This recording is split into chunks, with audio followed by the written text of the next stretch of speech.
Olá, pessoal! Então hoje a gente conversa um pouquinho sobre o livro de novembro para o projeto de leitura 12 livros para 2021, que é Os Romanov, o fim da dinastia do Robert K. Massie. E, gente, que livro! Eu ainda tô, assim, impressionada com a qualidade deste livro, com a escrita do autor. Eu tô, assim, impressionada mesmo. Ontem eu passei grande parte do meu dia lendo esse livro compulsivamente. Gostei muito, foi uma surpresa. Eu sabia que seria uma coisa, né, um assunto interessante, assim, porque me interessa, mas eu não sabia que eu amaria tanto. Eu tava achando que seria um bom livro sobre informações, os Romanov, não, mas o que eu encontrei aqui foi muito além disso. E o Robert K. Massie, ele não só escreveu esse daqui, né, como ele escreveu também o Pedro Grande, a Catarina Grande e Nicolau e Alexandra. E esse daqui é o único que eu tenho, né? O único que eu li. Eu quero muito ler os outros, mas, assim, se todos forem tão bons quanto esses, eu já ouvi dizer que eles são melhores, então quero ler tudo que esse cara aqui já escreveu, gente. E essa edição aqui é da Roku e eu vou deixar linkado aqui embaixo, que eu não acho que é mais embaixo, eu acho que é do lado aqui agora, não sei, o link pra vocês adquirirem, tá?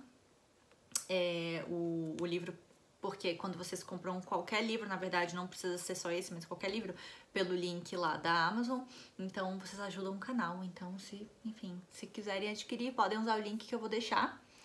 E, gente, vamos falar um pouquinho sobre o autor, né, antes de falar do livro.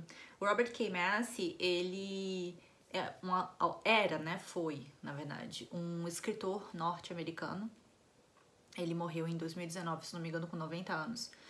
Então, ele nasceu em Kentucky e estudou História Americana em Yale e eu acho que História Europeia Moderna em Oxford, alguma coisa assim. E ele gostava muito desse assunto, né, enfim, família imperial russa. E esse livro aqui, ele escreveu em 1990... Não, ele escreveu durante, né? Acho que desde 1991, não sei quando ele começou, mas eu sei que ele foi publicado em 1995. Então, muita coisa aconteceu desde lá. Mas, assim, não tira o mérito e a maravilha que é... Ai, eu fiquei com vontade de ler de novo.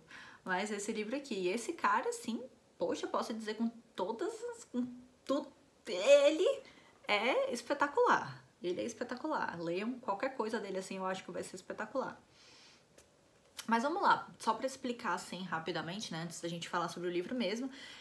O livro é sobre os Romanov, né, sobre o assassinato brutal da família, né, da família do czar, o czar Nicolau II, a sua esposa Alexandra e as suas filhas e o seu filho, né. As suas filhas eram Olga, Tatiana, Anastácia e Maria, e o filho, que era o Tsarevich, que era o próximo czar, né, era o herdeiro do trono, era o Alexei.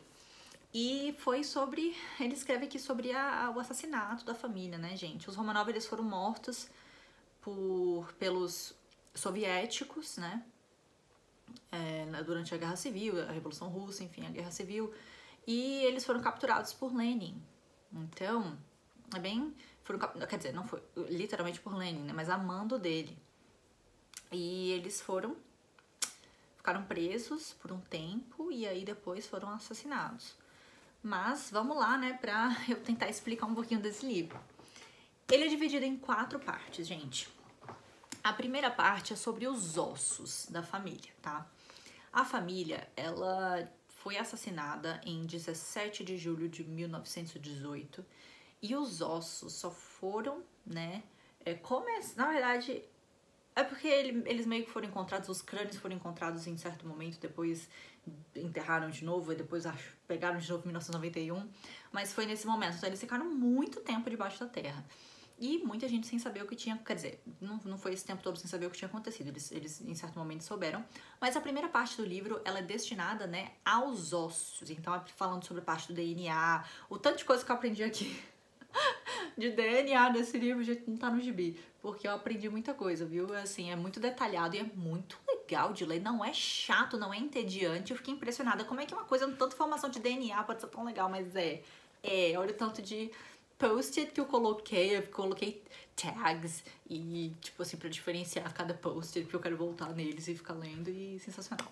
Mas enfim, a primeira parte é sobre os ossos, a segunda parte é sobre a Anna Anderson, que foi uma impostora muito importante aí, assim, porque foi a impostora que nos leva a um outro acontecimento maravilhoso que aconteceu lá por volta de 1994, se não me engano.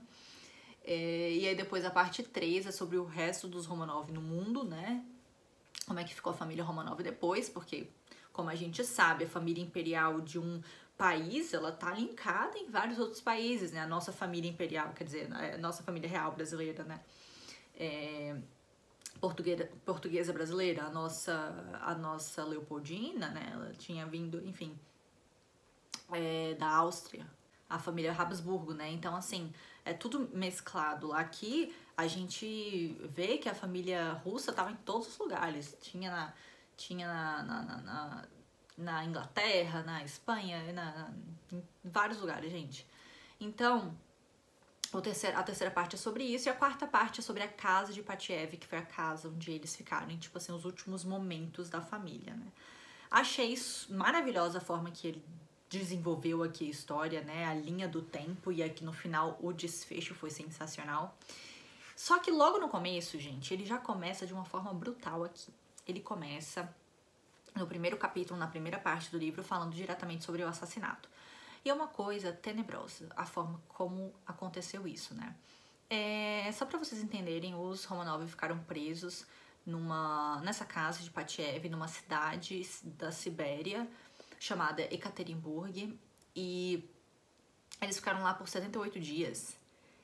E por que eles ficaram lá, né, por quase 80 dias? Porque o Lenin achava que talvez o czar teria ainda uma serventia, né, alguma utilidade, e ele pensava que seria uma utilidade relacionada ao tratado que eles estavam querendo aí firmar entre alguns países, um tratado de paz, que eu esqueci o nome agora, vou colocar o nome do tratado aqui embaixo. Mas aí quando os revolucionários soviéticos disseram que não tinham interesse nesse tratado, aí Lenin falou, eles não têm mais utilidade, né, os Romanov não têm mais, eles são mais um estorvo do que qualquer coisa. Então ele e um outro, esqueci o nome dele, Sverdlov, mandaram, né, aí acontecer aí o assassinato. E a primeira parte, as primeiras linhas desse livro, só pra vocês terem uma ideia de como é que é, ó. À meia-noite, Yakov Yurovsky, líder dos algozes, subiu as escadas para acordar a família. E esse cara aqui é o que estava tomando conta da família, né? Ele subiu as escadas, acordou a família, levou a família toda pro porão. E não só a família, tá? Como eu falei, tinha as 4 irmãs, a Olga, a Tatiana, a Maria, a Anastácia, o Tsarevich Alexei, o Nicolau II e a Alexandra. Mas também tinha mais gente, ó. Tinha o médico da família, o Dr. Botkin, tinha o Trupp, que é o valete do Nicolau, tinha a Demidova, que era criada de Alexandra, e Karitonov, que era o cozinheiro.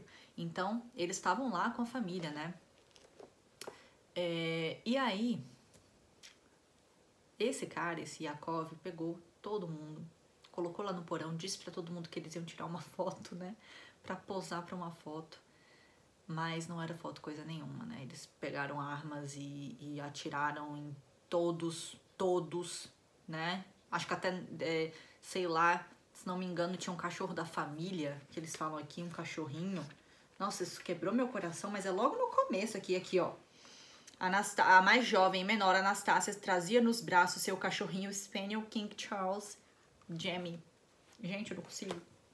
Imagina, todo mundo e o cachorrinho, eles foram brutalmente assassinados, e foi assim uma chacina. Por quê? Porque o Robert K. Massey, ele explica aqui como é que foi, com detalhes, tá, gente? Só assim, com detalhes. Então não é muito agradável essa parte de se ler. Mas o que acontece? Eles tentaram, né, atiraram, né, o Yakov e vários outros guardas atiraram na família, e aí eles ficaram caindo no chão, mas aí os tiros não foram muito certeiros. Não é muito fácil, né, assim, não é tipo assim, levou um tiro, pronto, caiu, morreu. Não é assim que funcionam as coisas. E aí eles tiveram que ir lá com as baionetas, e uma coisa horrorosa, gente. Os corpos parece que ficaram despedaçados. Enfim, gente, uma coisa horrível, já começa assim com esse baque. Mas depois desse baque, né, o nome da parte do livro é Os Ossos, por quê? Porque aqui a gente vai adentrar em uma discussão mais a respeito da ciência, né? E é muito interessante, gente, a forma que primeiro, né, esses ossos foram descobertos. Na verdade, a história do assassinato deles ficou um pouco encoberta. Lenny não falava abertamente que tinha ocorrido o assassinato. Então, as pessoas não sabiam, né? Aí alguns falavam, aí saía uma notícia de que era só o Kizar que tinha morrido e a família tinha ido pra América ou pra outro país. Então, era uma coisa meio assim, né? E só foi, de fato, né? Só foi de fato acontecer, o povo russo só foi de fato entender que eles tinham morrido quando um investigador do Exército Branco, né, o Exército Vermelho era o soviético, o Exército Branco era dos antissoviéticos, e um investigador do Exército Branco resolveu, né, investigar, foi para Ekaterimburgo e decidiu investigar. E esse investigador do Exército Branco, ele decidiu, escreveu, né, ele pesquisou muitas coisas, ele foi atrás de informação, ele até viu documentos do próprio Yakov, né, que matou a família. E aí ele escreveu um inquérito dizendo que realmente, de fato, aconteceu isso, né? A família tinha sido brutalmente assassinada. E aí a publicação, ó, aqui acho que foi em 1924, como eu falei, mas olha que interessante. Em 1926, após 8 anos negando ter qualquer conhecimento do paradeiro da família imperial, a credibilidade de Moscou sobre o assunto foi desfeita pelas fotos e detalhes no livro de Sokolov, isso, que foi o investigador, né? Que ele tinha publicado esse livro com, enfim, informações.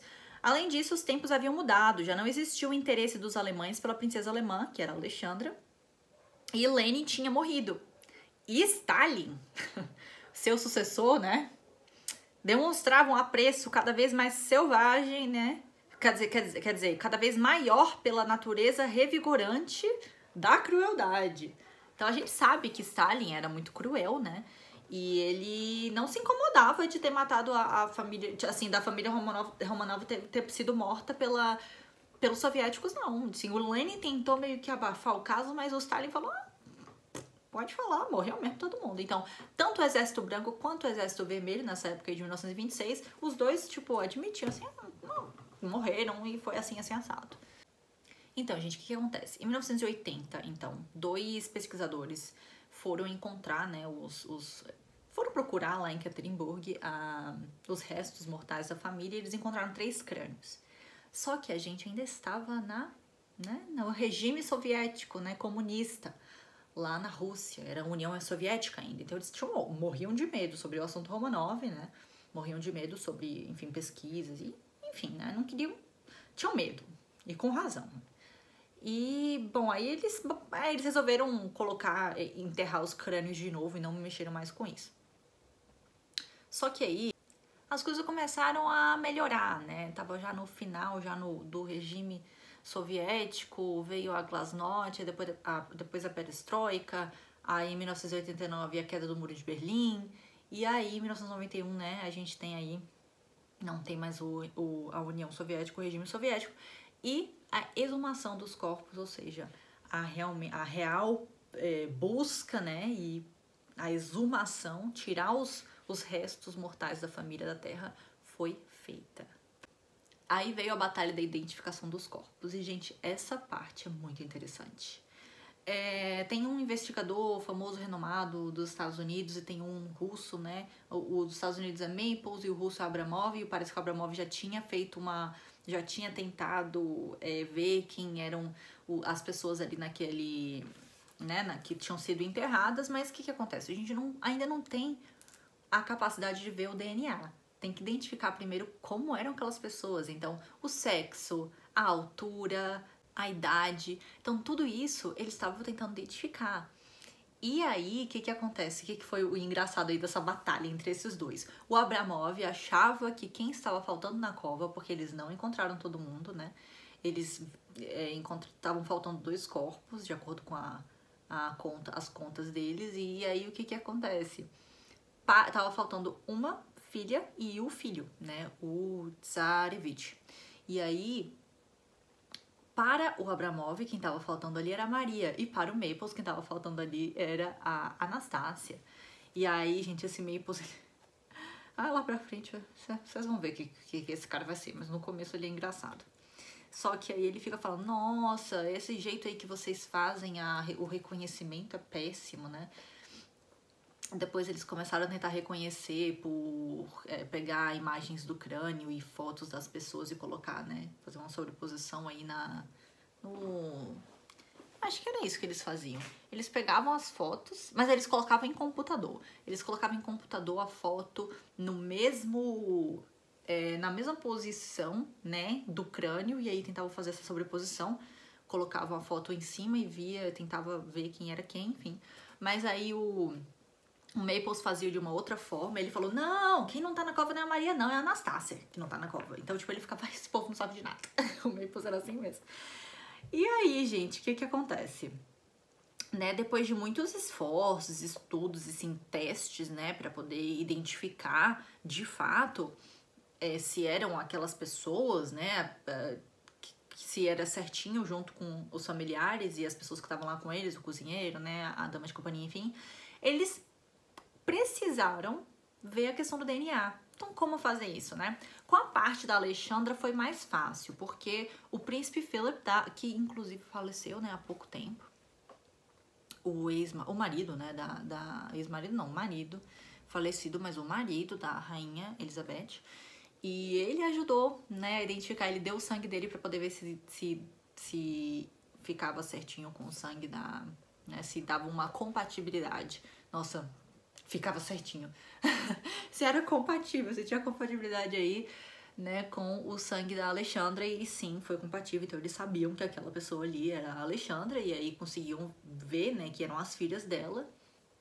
Pelo DNA também, conseguiu ver que eram as meninas, apesar de estar faltando 2 filhos. Mas com o Czar Nicolau foi mais difícil, gente. Foi um rolo enorme para poder ver quem era a pessoa que iria dar o DNA, né, do Nicolau. Eles tentaram pegar o sangue de um tecido que tava lá no Japão, porque era o tecido do Czar. Era o tecido que o sangue do Czar tinha ido, enfim, e aí o Japão tinha guardado. Tentaram de várias formas, no final das contas eles conseguiram com a bisneta, acho que foi com a bisneta da irmã do Nicolau, eles conseguiram pegar o sangue e aí deu um match, né? Deu a compatibilidade. E aí, enfim, o que acontece também? Aí teve outra briga. Teve a briga com o Maples e o Gill. O Gill foi um outro pesquisador da Inglaterra, mas aí a parte era do DNA mesmo. A briga das formas como o Gill usou para poder fazer o teste de DNA, e aí teve briga de cientista, gente, essa parte é muito divertida. Só que aí, vem pra segunda parte do livro, né? Acabou a parte da briga pelos DNA, por enquanto, né? E aí vem pra segunda parte, que é da Anna Anderson. E, gente, eles tiveram vários impostores, né? Impostores dizendo que era a Anastácia, impostores dizendo que era o Tsarevich, o Alexei. Porque eles eram os únicos que não estavam na cova, como eu disse. Na cova não, né? Lá enterrados, naquele lugar. Bom, só que uma se destacou, que foi a Anna Anderson, né? E, gente, deixa eu dizer pra vocês. A forma que o Robert K. Massey traz aqui nessa parte faz você sabe que ela é impostora. Tipo, você tá lendo, você sabe, mas você não sabe. Porque quando você tá lendo, parece que você tá lendo uma novela, você tá, tipo, uma ficção. Você tá, meu Deus, o que tá acontecendo? Quem é essa pessoa? Será que ela é impostora ou não? Então, assim, você sabe, mas eu entrei, gente. Eu entrei total aqui. E achei, assim, eu achei muito divertido essa parte. Eu achei muito divertida essa parte, né? Tem vários momentos aqui que eles estão comparando a Ana com a Anastácia. Porque, assim, gente, a Ana, ela dizia que ela era Anastácia. E muitas pessoas da família Romanov aceitavam isso, tipo, era ela, assim, você é a minha prima, você é minha isso, você é minha aquilo, você é. E algumas pessoas falam, claro que ela não é, óbvio que ela não tá vendo a cara dela. Aí eles falam aqui, em alguns momentos, que, tipo, ela até parecia, e alguns falam que ela não tinha nada a ver, que só tinha olho azul, né, mas fora isso não tinha nada a ver. Eu fiquei um pouco confusa, eu procurei as fotos na internet, eu vou colocar aqui pra vocês verem, gente. Eu não achei parecida. Mas a forma como algumas pessoas falam aqui no livro, eu fiquei tipo, meu Deus, realmente parece que era, talvez em algum ângulo, né, ou então pessoalmente. Eles falavam que ela parecia muito, que ela era realmente... Gente, muita gente acreditou nela, gente da família. Então, muita gente, em dado momento aqui, né, tem uma batalha judicial sensacional pra poder ver se é ela ou não, tá? Então, meio que tem a resposta aqui no livro, se vocês quiserem. A gente já sabe a resposta. Mas eu li como se eu não soubesse. Tipo assim, uma página atrás da outra, tipo, ai, o que vai acontecer aqui nessa batalha judicial, meu Deus? E aí, quando a advogada que eu não gosto, eu escolhi uma advogada aqui pra eu não gostar dela, tá? Aí eu ficava tipo assim, olha aqui, porque que acontece? Eu tô indo um pouquinho, colocando o carro na frente dos bois. A batalha judicial, ela foi entre uma moça que era a filha do Gleb Botkin. Lembra que eu falei lá no começo que o Botkin era o médico da família? Então, ele também morreu. E aí esse Gleb Botkin conheceu a Anastasia, que ele já tinha conhecido ela antigamente, na infância. E a Anastasia, não, desculpa, a Anna Anderson.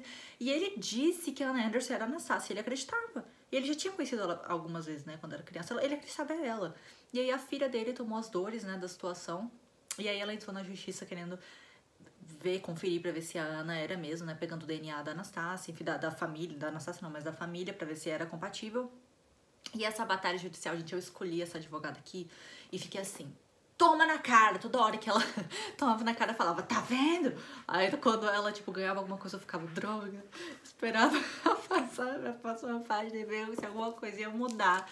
Mas, gente, assim, sensacional. Mas o que eu queria ler pra vocês é, tipo, só uma passagem mostrando, eu anotei aqui, como as meninas se comportavam, né? As meninas do Czar se comportavam, as filhas, olha só. Porque nesse capítulo da Anna Anderson, eles tentam comparar a Anna Anderson com as meninas. E a hora que eles trazem, pra poder ver se era a Anastasia mesmo, mas a hora que eles trazem, ele traz. Foram criadas com simplicidade, dormiam em camas de acampamento, sem travesseiros, e começavam o dia com banho frio. Arrumavam as camas junto com as empregadas, em vez de dar ordens, pediam. Se não for muito difícil para você, minha mãe pede que vá até lá. Em casa, não eram tratadas por Sua Alteza Imperial, mas simplesmente por Olga ou Anastácia, né? Olga Nikolaevna, Anastácia Nikolaevna. Entre elas, com os pais e os servos, falavam russo, com a mãe, que havia sido educada na Inglaterra por sua avó, a Rainha Vitória, né? A Rainha Vitória da Inglaterra, da avó da Alexandra, falava inglês, então elas sabiam várias línguas, e essa Anna Anderson também, enfim. Mas, gente, eu meio que comprei essa Anna Anderson aqui por muito tempo, e aí, vamos ver. Tem gente até hoje que tem as dúvidas, vamos só deixar dessa forma. Mas vale muito a pena, gente. E aí, pra finalizar, né, o vídeo e o livro, como vocês estão vendo, eu tô muito emocionada porque eu amei esse livro, vem a parte 4, que é a Casa de Patiev, né? A Casa de Patiev tem 3 coisas aqui sensacionais que eu queria ler pra vocês. É um capítulo super curto, muito curtinho mesmo, que traz como foram os 78 dias, né? O nome do capítulo é 78 dias, dos Romanov. E logo aqui, eles trazem a rotina deles, né, nessa prisão. A família se acomodou a uma rotina monótona, levantava às 9 horas da manhã, tinha uma refeição de pão preto e chá, aí depois liam o evangelho, né, faziam orações, comiam, podiam sair 30 minutos para poder dar uma caminhada só de manhã, aí depois 30 minutos à noite, depois iam dormir. Era um tédio total, gente. Assim, eles sofreram muito mesmo nessa casa. Mas assim, eles não eram maltratados. Bom, a gente não sabe, né, se eles eram maltratados ou não. Em determinado momento aqui eu li em algum lugar que as meninas sofriam um pouquinho de assédio moral, eu acho, pelos guardas, né? E o interessante é que teve um dos guardas que falou depois que ele viu. Porque assim, gente, as falácias, né? O regime comunista, o soviético da Rússia, eles acreditavam, eles odiavam o czar e odiavam a família imperial por motivos óbvios, né? Mas muita gente, depois de conhecer o czar, muita gente que conheceu o czar falava que ele era uma pessoa extremamente bondosa, um homem bom. E muita gente falava assim, ele era um homem bom, não foi sobre ele, foi sobre a realeza, né? Foi sobre a família imperial, não foi sobre ele especificamente. Mas muita gente tinha um ódio dele, só que ele era um homem, pelo que todo mundo fala, ele era um homem bom e simples, sabe? E aí esse guarda, e ele fala aqui, né, essa fala inteira aqui é dele, no final, olha o que ele diz. Todos os meus pensamentos maus sobre o czar desapareceram depois que passei algum tempo entre os guardas. Depois de vê-los muitas vezes, comecei a me sentir totalmente diferente em relação a eles. Comecei a ter pena deles. Tinha pena deles como seres humanos, né? Deles, os Romanov. Estou lhe dizendo a pura verdade. Pode acreditar em mim, pode acreditar ou não em mim, mas eu ficava dizendo a mim mesmo, deixe eles fugirem. Faça alguma coisa para eles fugirem. E aqui em cima ele fala assim, ó. O czar, né? Seus olhos eram bondosos. Eu tinha a impressão de que ele era um homem bom, simples, franco e conversador. Às vezes eu achava que ele queria falar comigo. Ele parecia ter vontade de conversar conosco, né? Os guardas. E aí ele falou que se arrepende. E pra fechar, eu sei que eu li muito esse vídeo e eu sei que eu tô falando demais, já tá muito longo, mas pra fechar, gente, eu queria ler um poema que foi dedicado a Olga e a Tatiana, né? E foi enviado por uma amiga de Alexandra. E eu achei muito bonito esse poema. E eles leram esse poema lá na casa, antes de morrerem. Olha só que coisa linda, gente. Dai paciência, Senhor, a nós, vossos filhos, nesses tempestuosos dias de trevas, para suportar a perseguição do nosso povo, as torturas caindo sobre nós. Dai forças, ó Senhor justo, a nós, que precisamos perdoar aos perseguidores, carregar nossa pesada cruz tão dolorosa e alcançar a vossa imensa mansidão. Despojados e insultados em dias de turbulenta inquietação, recorremos a vós, Cristo Salvador, para podermos suportar o amargo teste. Senhor do mundo, Deus da criação, dai-nos vossa bênção nesta oração. Dai-nos a paz no coração, ó Senhor, para suportar essa hora de extremo horror. E que no limiar da tumba, seu forte sopro divino em nosso barro, nos dê forças a nós, vossos filhos, e compaixão para rezar por nossos inimigos. Eu achei isso aqui lindo, gente, eu fico até arrepiada agora. E é assim que termina o livro. Termina incompleto porque não tem muitas informações, né? Por exemplo, aqui, quando ele escreveu, os corpos ainda estavam desaparecidos, o corpo da Catarina, da Anastasia e do Alexei foram descobertos, né? Acho que foi só isso mesmo. Depois tiveram algumas outras informações, né? Teve o enterro, porque aqui nesse livro eles terminam sem o enterro. Eles terminam, tipo, não teve o enterro ainda, né? Aí, enfim, teve o enterro, a canonização pela Igreja Ortodoxa Russa no exterior. É esse o nome da igreja, porque agora tem a Igreja Ortodoxa na Rússia e tem a Igreja Ortodoxa Russa no exterior, né? Porque muita gente saiu durante a União Soviética, né? O período do regime comunista, porque não... Como, né? Não tem como. Mas aí eles foram canonizados, enfim. Muita coisa aconteceu. E, gente, é isso. Fica a dica, desculpa pelo vídeo longo, mas fica a dica desse espetáculo desse livro. E eu quero ler tudo que esse cara já escreveu. Ele, infelizmente, faleceu, mas eu quero ler tudo mesmo, gente. Assim, tô muito feliz que eu li super rápido, amei. Esse livro me trouxe várias emoções, tristeza, ansiedade, tudo, mas é muito, muito bom. E é isso, gente, como eu já falei, né, se quiser adquirir o livro, clicar no link, que eu vou deixar aqui, que não é mais embaixo do lado. E eu espero que vocês tenham gostado do vídeo, né, e espero que vocês gostem do livro caso vocês leiam. E é isso, nos vemos no próximo vídeo.